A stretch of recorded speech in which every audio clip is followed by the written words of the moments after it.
Welcome back, everyone, to Inclusive Design 24, 2024, brought to you in partnership with our Platinum supporters, Barrier Break and Utopia, and our Gold supporters, InfoAxia and Tetralogical.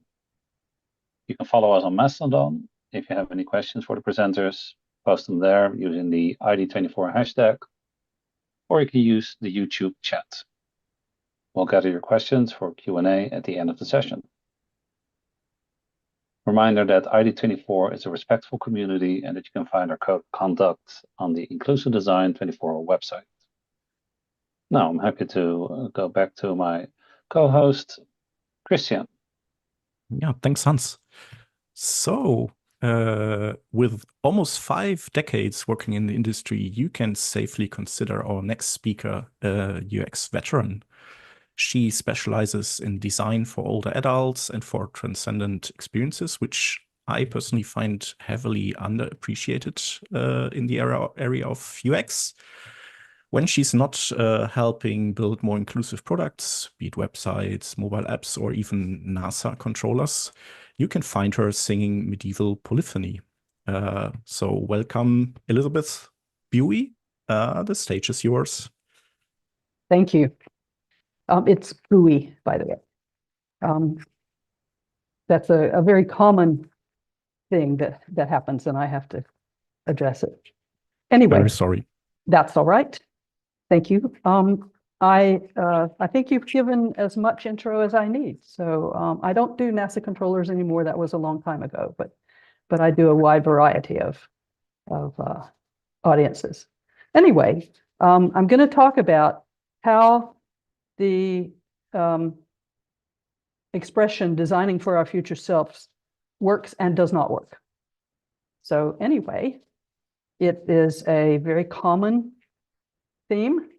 We see it in a lot of places. These are screenshots of websites and articles from newspapers and journals and ads, editorials even from 1993, and a recent one from 2022 about how they're encouraging us to think of designing for our future selves. It is a very popular theme. So my question is, does it help? And my answer is yes and no. So before I get started with the content, I'm going to set some expectations. What I am not going to give you today is design guidelines for older people. There are plenty of those around. I will include some links in the resources, and I've provided those resources to the team, so they will post them, I think, at the end of the talk, if that's correct. And this image shows an older woman at a laptop. What I'm going to offer, the image shows a smiling older man. I'm going to offer some insights into the slogan, Designing for Our Future Selves, some thoughts on how and why it works or not, an understanding of the issues, why some of the issues may apply to your future self, and why some of them will continue to require user research. And I'm going to illustrate from my own perspective and experience. So first, we have to ask, why do we need to design for older adults? And I'm going to give some obligatory statistics. First, there's growing demand. From 2013 to 2020, quote unquote, recent internet use by older adults in the UK grew enormously. And this graph shows the recent internet use by age group in the UK in that time period. The 55 to 64 age group was up by 34% in those 7 years. The 65 to 74% age group was up by 55% in that time. And the 75 plus age group, recent internet use was up by 114% in those 7 years. And this was before COVID. However, older adults still use the internet a fair amount less than younger people do. This graph shows unmet needs. It shows the percentage of UK adults in each age group who in early 2020 had gone online in the previous 3 months. And the UK Office for National Statistics defines recently as in the previous 3 months. That doesn't seem all that recent to me, but that's how they define it. It's very high through the 55 to 64 age group, the percentage that went online. Then it starts declining sharply. The 65 to 74% age group, 65 to 74 age group, is somewhat less than the 55 to 64 age group. But the 75 plus age group, recent use is down to just over half of the age group. So there are still some unmet needs in the older population. So the question is, can we use design to make digital products and services that better meet older adults' needs? The other reason for designing for older adults is the principle of inclusion. We want to include as many people as possible. Here's a quote from Jacob Nielsen. He says, "In rich countries, older users are the last internet frontier, as every other age group is already online in vast numbers." Jacob Nielsen is a well-known usability specialist. And my view is that some of the old accessibility issues that older adults commonly face are often overlooked in design. Now, there are other issues that factor into the non-use of technology by older adults, and I'm not going to cover those. Design is not the only barrier. An Age UK study found that COVID reduced access to technology when libraries were closed or had limited areas. People worry about being scammed, although scamming happens in all ages. Some people cannot afford the equipment and the connection costs. And many people object to what they see as pressure to go online. Their kids say, "Come on, Dad, we've got to get you online. Come on, Grandma, we have to get you a computer." And this talk does not address these issues. Research may lump the oldest adults together. The studies of older adults often consider them at a certain age group, all at the same. Age UK includes a 75 plus age group, as you would expect. The Office of National Statistics, they also go to 75 plus. But the communications watchdog in the UK, they mention 65 plus, but they don't cut it finer above that. So they don't make a difference between 65 to 70, for example, or 65 to 75 and 75 and up. And the data reportal group, they stop at 64. Now that makes no sense. If you're going to talk about older adults, you cannot stop at 64. So the slogan, does it help? In a way, it does. Your future self will be an older adult, we hope. We hope we live that long. And now the question is, who are older adults? How do we define older? Just how old is older? And here are some photographs of some older people, some of whom are well known and some are not. How old is older? How do we define it? Is it 40, 50, 60, 65, 95? How old are they? What sorts of changes can age bring? Are you experiencing any changes yourself? Just think about that. And when does age start to matter for digital design? Now, older encompasses a wide range of ages. Studies of older adults start at 50, 60, even 65, so the findings can vary quite a lot. Age-related changes start even earlier. Bob Bailey, who is a usability specialist, a human factors engineer, he analyzed a large amount of research and he proposed 4 age categories related to user experience for adult users. Old is 75 plus, that's what he called them. Older, 60 to 74, middle-aged, 40 to 59, and young, 20 to 39. I've got a link to his study at the bottom of this page. And I'm pretty sure I have that in the resources. So does anyone think that 50-year-olds and 95-year-olds face the same issues? I hope not. So now what terms do we use for older users? What do we call them? OAPs? OAP is a British term that stands for old age pensioners. Let's not use that. Do we call them aged? Nah. Do we call them elderly? That's commonly used. I'll get back to that in a minute, but in general, avoid it. Do we call them old people? Not really. Older people? Yes. Older adults? Yes. I prefer older adults. The National Health Service in the UK tends to call them older people, and either one is fine with me. As far as elderly is concerned, we can use that sometimes because that implies vulnerability and frailty. And if we want to stress that, yes, but if we're just talking about age, don't use it. The question now is, oh my goodness, am I older? Well, yes, that's my answer. Now, the first time I gave this talk, I was about to turn 64. 8 years later, I'm about to turn 72. So my experiences with technologies have changed in those times, in those 8 years. What does it mean that I'm older? By itself, not much. Why not? Because we all age differently. However, your future self will almost certainly experience some age-related impairments. And for this reason, the slogan can help a bit. Here are some effects of age-related changes. And the photo here shows a woman. It's just a background photo. It shows a woman looking down at an iPhone. Some age-related changes are senses, vision, hearing, touch, and also smell and taste. But smell and taste are less relevant at the moment for digital design. Movement, coordination, comfort, speed, and steadiness. Cognition, our memory, how fast we learn, how well we process information, how quickly we react to things. And attitude, confidence with new tech, how confident we are that we can use it, how willing we are to learn new technologies and procedures. And those two are closely related. The changes in us are unpredictable. They begin at different ages in different people. They develop at different speeds. They reach different levels of severity. And most of them occur in some or even most people, but not in everyone. So the thing is, an impairment can appear sooner, later, or never. So here are some important age-related impairments.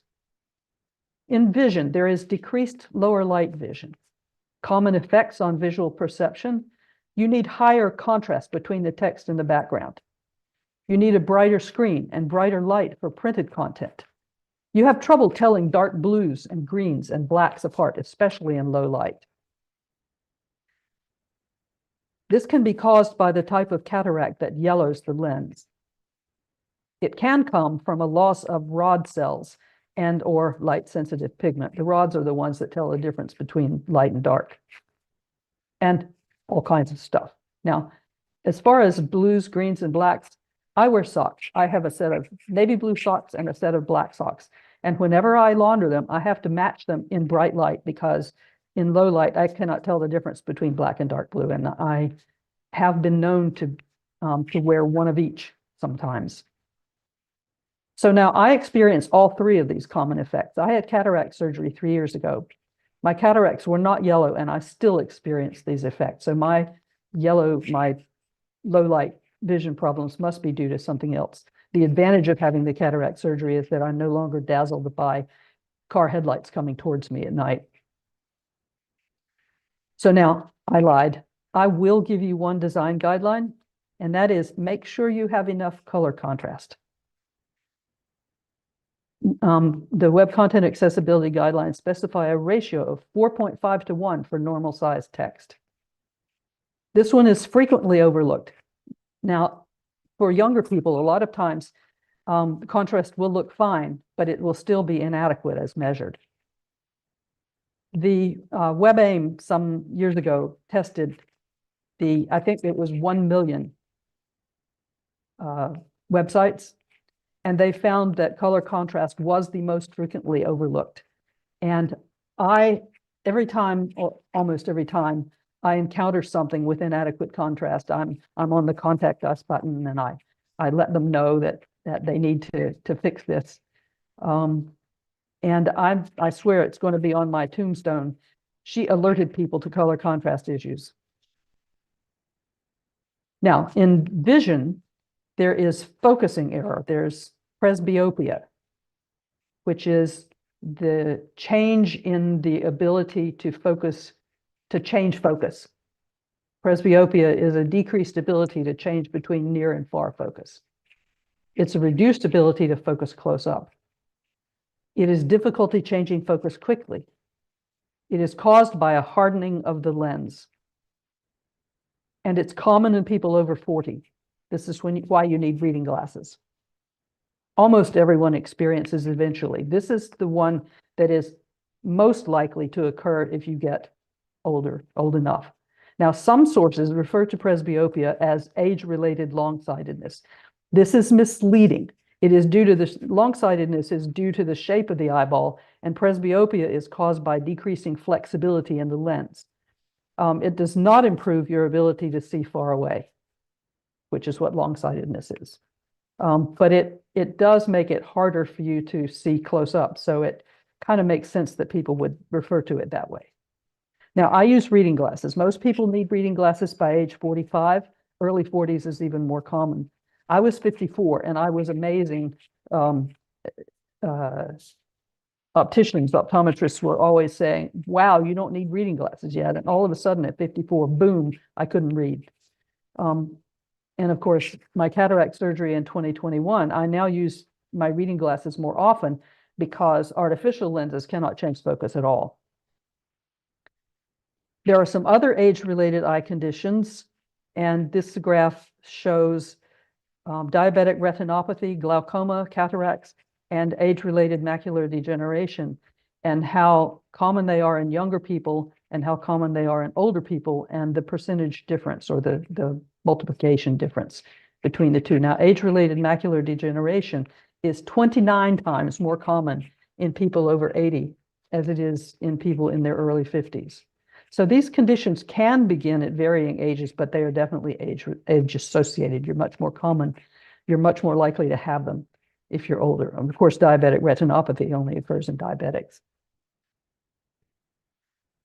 There are simulations of two age-related conditions. The photo on the left shows it's a photo of two boys holding soccer balls. Sorry, I live in the UK, but I still call it soccer. And the photo that I've just put up shows age-related macular degeneration, and it shows that it's very blurry in the center of the view. And cataract is just sort of general blurry. This photo shows a simulation of a cataract.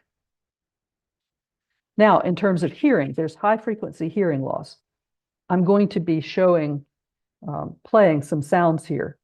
And I want to stress that this is not a hearing test. If you can't hear something that you think you should be able to hear, get your hearing checked, but don't. So anyway, here's one that if anyone who has normal hearing for their age should be able to hear this.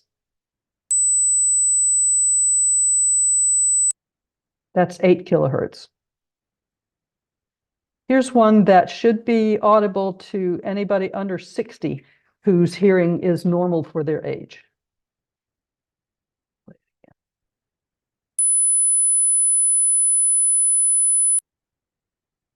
And so I can still hear that. I'm 71, I'll be 72 soon. I can hear this very clearly, 60 and younger, even with some ambient noise. 50 and under.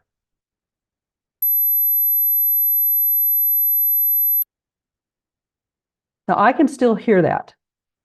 I still can hear that. I just listened to it just now and I still can. So my hearing, although it tests normal, it's still pretty good for my age.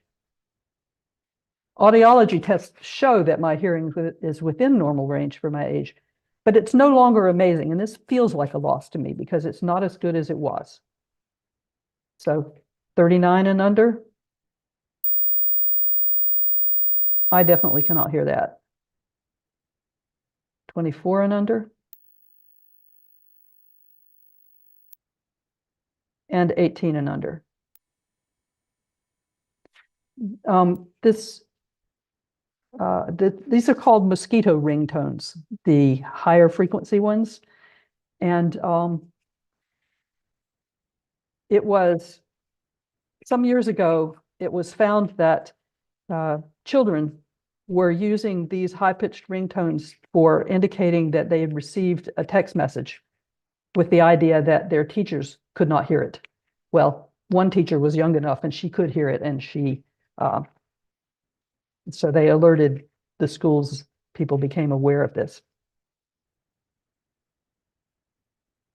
Then there's voices and listening levels. We have increasing trouble understanding conversations. I'm finding that happening. A higher volume of speech needed for listening comfort. What did you say? And I'm definitely noticing this. I have no idea whether I'm on time for it or not.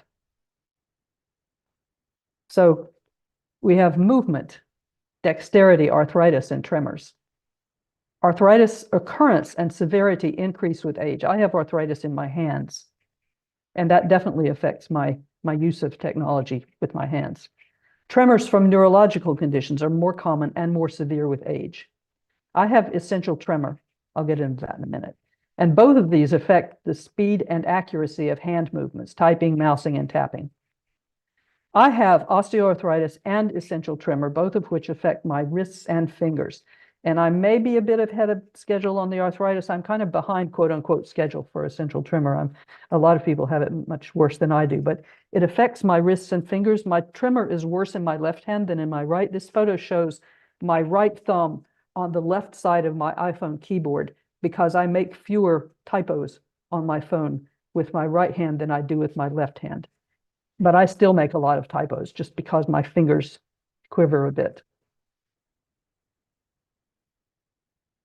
Aging also affects cognition, or things that occur commonly with age. Their information processing, working memory, which used to be called short-term memory, and learning. They may become slower with aging. These are called fluid intelligence, things that you learn, intelligence that you gain as time goes on. However, knowledge from education and experience remains throughout life. This is called crystallized intelligence. That is, it remains, assuming that it's not affected by dementia. So this is why you can remember things that happened 20 years ago, although you may not remember what you had for breakfast last week. So I've noticed some decline in processing speed. I have a calendar in my head. It doesn't work as well as it used to. 6 or 7 years ago, it started slowing down. And this is not helped by Siri, because I can ask Siri, okay, hey, what day of the week is next, or what's the date of next Friday?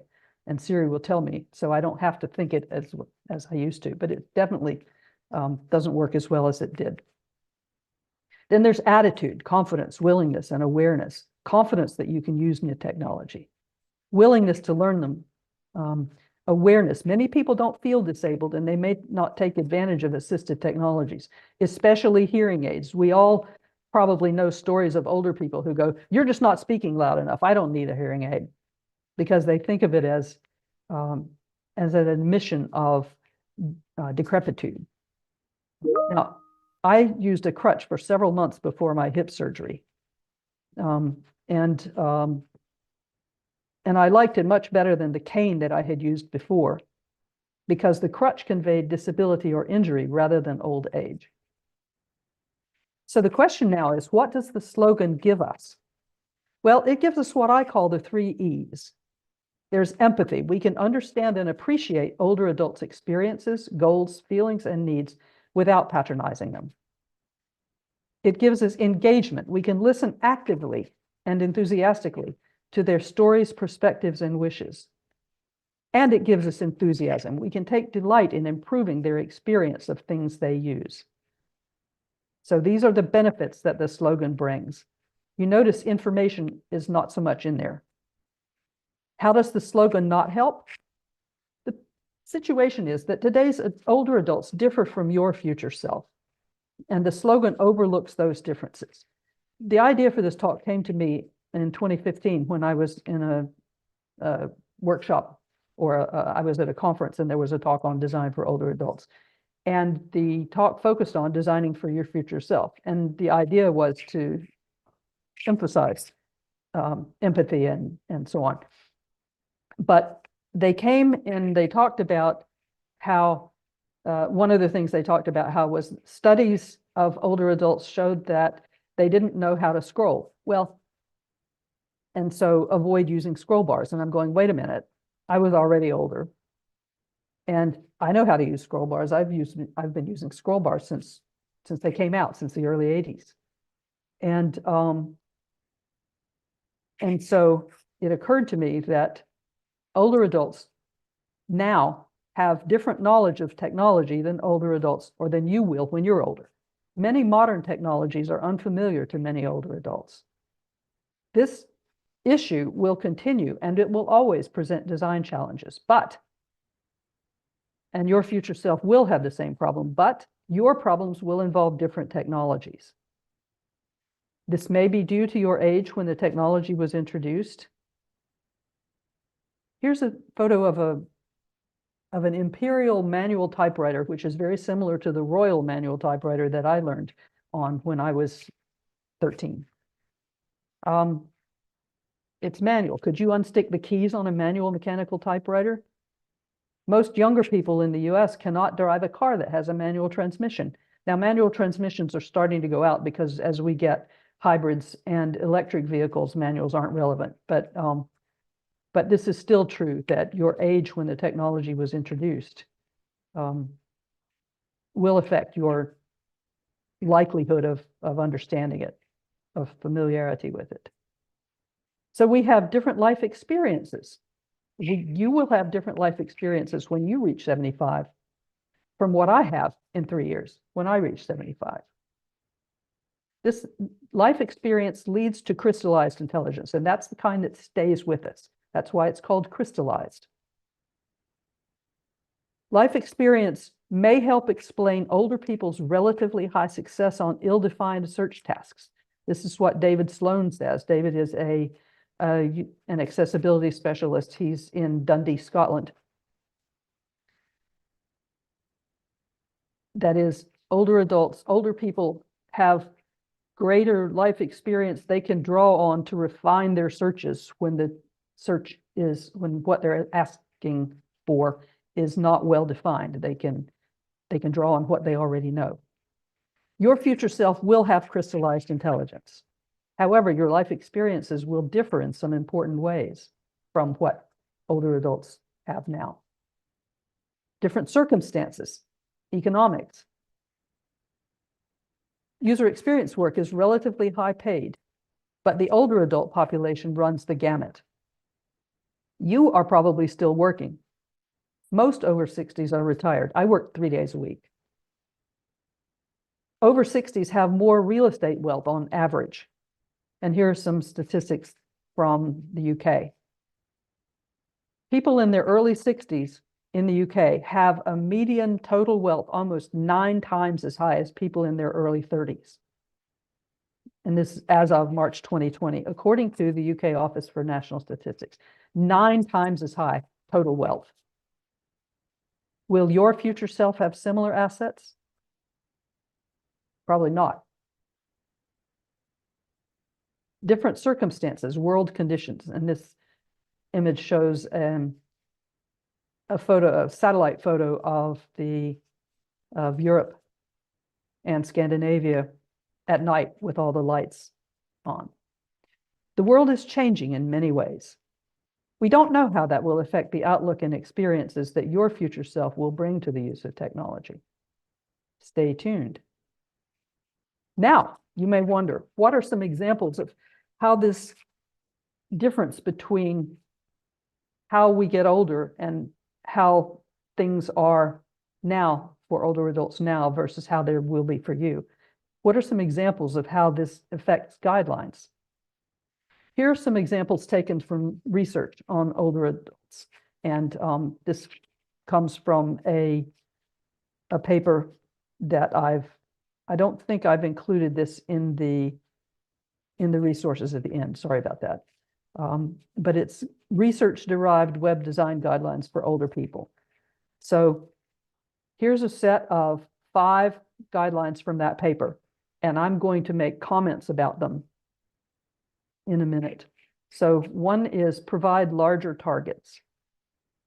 So the basis for that, my educated guess, is larger targets is about accessibility in general and is not related to older adults in particular. Although it is related to movement problems with the tremors and the arthritis.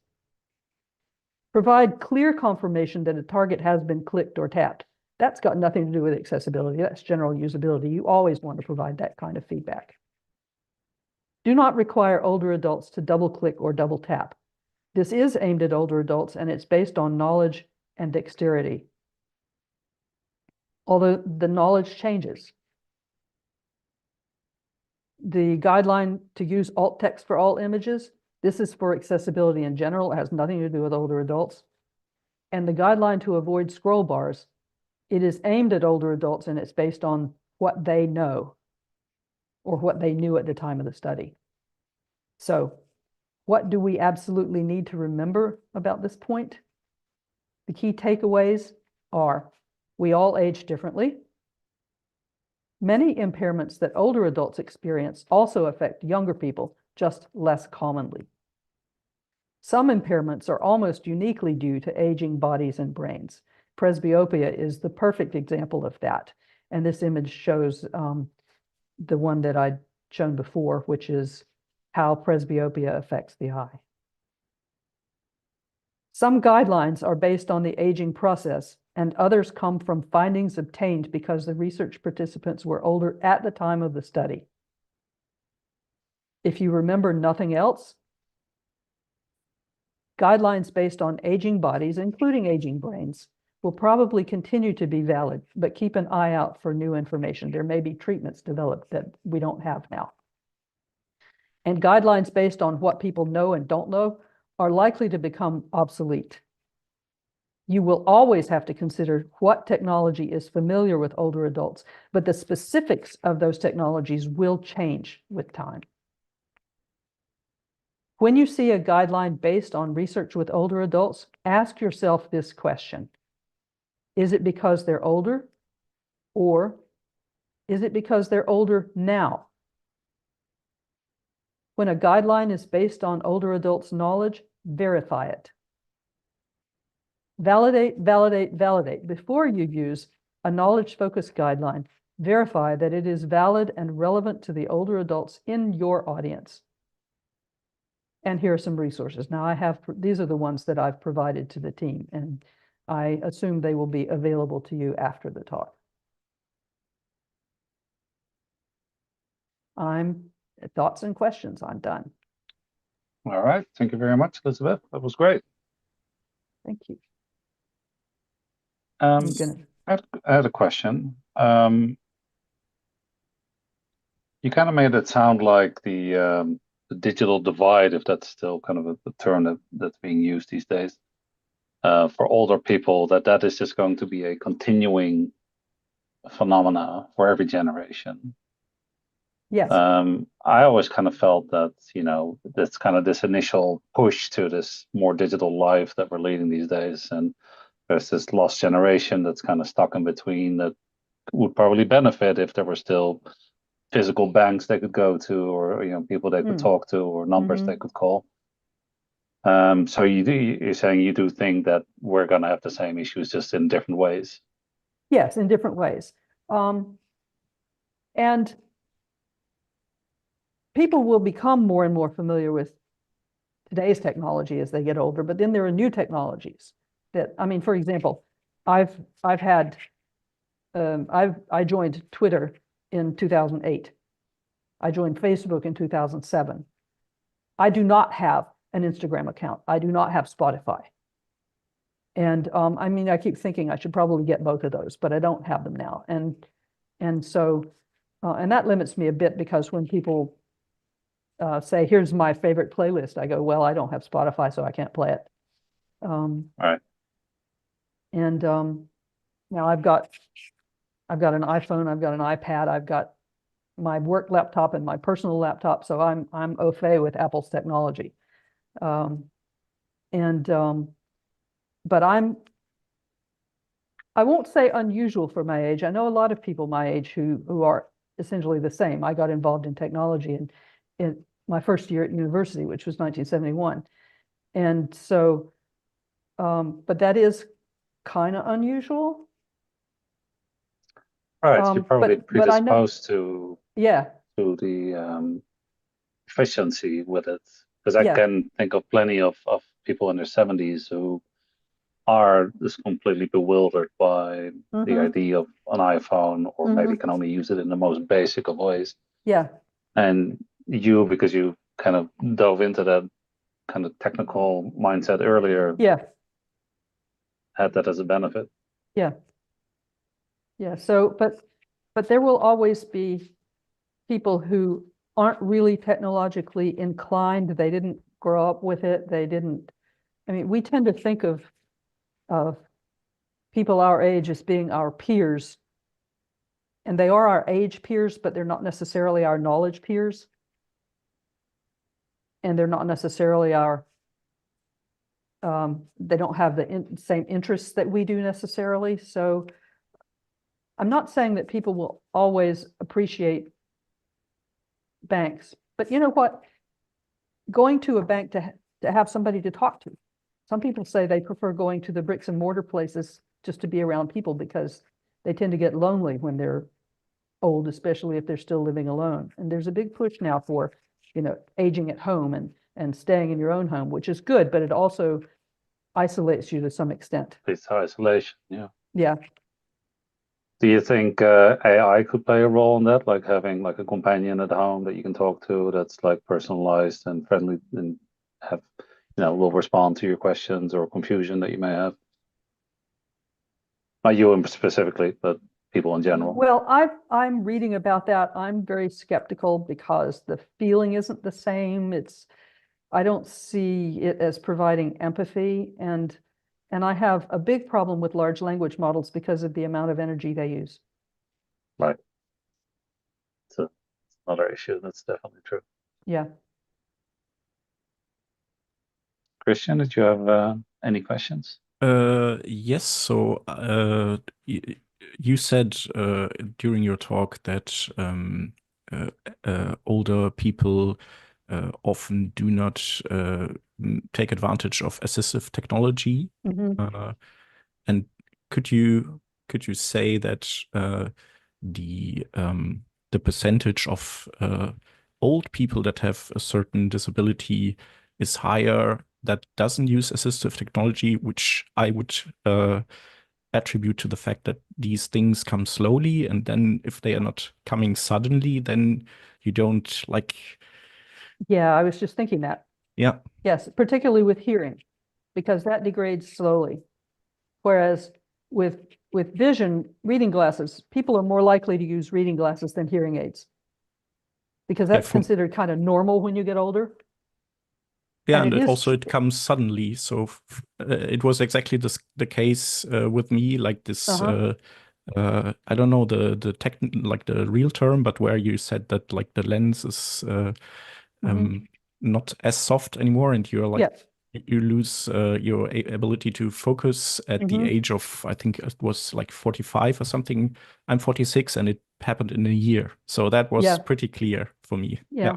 For me, it happened in 2 weeks. Oh wow. That's amazing. Yes. I had an eye exam about 3 weeks before I turned 54, and the optometrist said, wow, you don't need reading glasses yet. It wouldn't hurt you, but you don't need them, so don't get them until you need them. And 2 weeks later, boom, I couldn't read. That's incredible. Yeah. Took a bit longer for me. Yeah. Yeah. But it takes longer than that for most people, but it is relatively gradual. I mean, I noticed changes in how fast I adapted from near to far shortly after I turned 40. But it took another 13, 14 years before I couldn't adapt. Yeah, on that matter of like having degradations quickly, so there was this research recently that found out that people age in bursts at like around the age of 44 and then at around the age of 60. Do you see some manifestation in your research for that supports these theories? I didn't understand the question. That people do what at those ages? They did research and found out that apparently there's these age marks at 44 and 60 where you have like aging bursts suddenly. So you age a lot around those times. That wouldn't surprise me, but I have no information on it. Okay. Kind of like the senior version of growth growth sprints, Yeah, aging yeah, in a sprints. way, yeah. I'm just worried that I couldn't hear all of those mosquito Well, you're not ringtones. under 18, so that wouldn't be I thought you were surprising. pranking us. Actually, last one few. time I gave this talk to a group of master's students, and I was testing my sound, and I clicked on one of them and I said, "Oops, I don't have any sound." And they all said, "Yes, you do." And it turned out that I had clicked on one of the younger ones. Yeah. Yeah, I also couldn't hear the younger ones. So I don't know if maybe Zoom also compresses that away, but I will do the check. Well, it might, although I could hear the one for under 60. Mhm. Sorry. Yes, I could hear the one for under 60. Yeah, Which very is, We fascinating. had a comment on the YouTube chat. Someone said, I found it really interesting when you mentioned the gesture of double tap not always being accessible for older people, as it is the standard gesture for using voiceover in iPhone, which is true. Well, it's partly a matter, the reason I mentioned it was that the guidelines that research showed that older adults don't know to double tap. And that's becoming less and less true, but it is relevant to mobility issues and tremor. Sometimes I double tap when I don't mean to because my finger is shaking. That happens on my phone. I don't have a problem with a regular full-size keyboard because those keys are big enough and they require more pressure than the touchscreen type keyboard does. But I do often, especially on the left side, if I'm using my left hand on the left side, I will often have 2 R's or 2 E's when I don't mean to, and I have to go back and edit. That is if I use my left hand to do it. Yeah, that's interesting that you can notice such a difference between sides. Well, it's fairly common with essential tremor. Now, essential tremor is not Parkinson's. It's a different neurological condition. Oh, I definitely think everybody kind of, felt that this talk hit home to them, or, either themselves or I'm 40, just turned 45 as well, or, people seeing their loved ones getting older. So something that is a reality for all of us. So I guess one takeaway is to, factor in UX and designing for older people more, I guess. So I really like the topic, and I also have the impression that if you do, then maybe not just talk about these people, but have them absolutely be part of the team that designs. So yeah, yes. there's a long way to go for us all, I guess. Include them in your upfront user research and also in your usability testing. And every time I give this talk, I try to find something in the website of the organization that I'm speaking to that has a color contrast issue. I didn't find that in yours, so that's good news. Yeah, that's Patrick's doing. Yeah. He knows his stuff. Yep.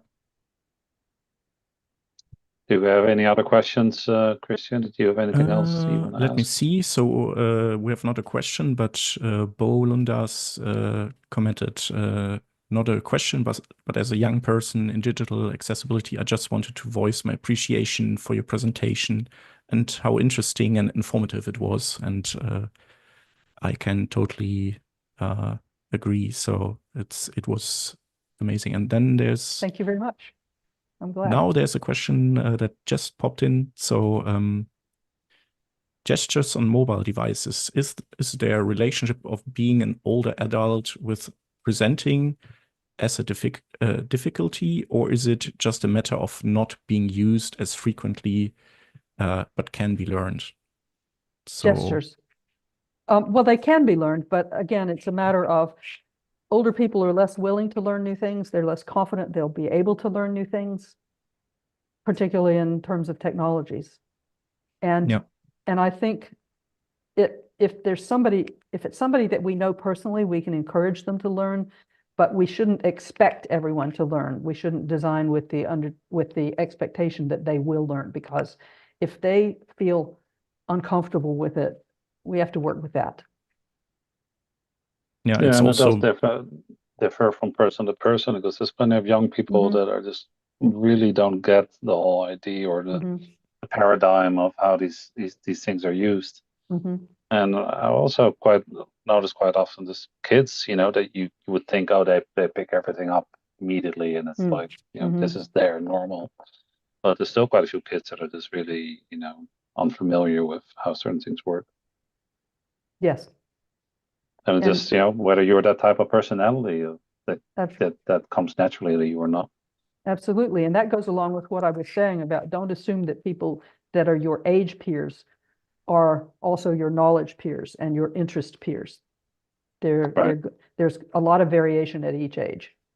So, yeah, I guess that's really true for any generation.